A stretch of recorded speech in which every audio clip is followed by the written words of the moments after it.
আমাদের খাওয়া দাওয়া কষ্ট হইতেছে, তারপরে থাকায় কষ্ট হইতেছে, আমাদের কোনো খোঁজ খবর নিচ্ছে না কেউ। হ্যাঁ, এরকম আর কি কষ্টে আসছি।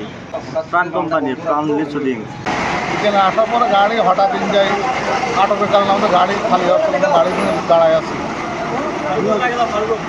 এই আপনার বসে আছে গাড়ি আজকে বলছিল ঢুকতে দেয়, এখনো ঢোকে না গাড়ি। রাত্রে ঘুম পাড়তে পারি না, চোর ভয়, চুরি এলাকা নানান সমস্যা আছে আর কি। আমরা আমাদের যে এখন রপ্তানি পণ্য নিয়ে যে সমস্যা হচ্ছে সেটা হচ্ছে যে ইন্ডিয়া থেকে হঠাৎ করে প্রজ্ঞাপন জারি করার কারণে এই গাড়িগুলো এসে এখানে জমা হয়ে আছে। এই ড্রাইভারগুলো হয়রানি হচ্ছে, গাড়িগুলো বসে আছে। যদি ইন্ডিয়া এর আগে যদি আমাদেরকে জানানো হতো এই দেশে যে আমরা এই সমস্ত জিনিসের উপর নিষেধাজ্ঞা আরোপ করতেছি, তাহলে হয়তো আমাদের এই সমস্যাগুলো হতো না, এবং যে এলসিগুলো আছে এগুলো আবার নতুন করে চালু হতো না। আমার মনে হয় এগুলো যদি আবার নতুন করে যে এলসিগুলো করা আছে এগুলো যদি একটা সময়সীমা বেঁধে দেওয়া হয়, তাহলে আমরা ভবিষ্যতে এই সমস্যার মধ্যে পড়বো না বলে মনে করি।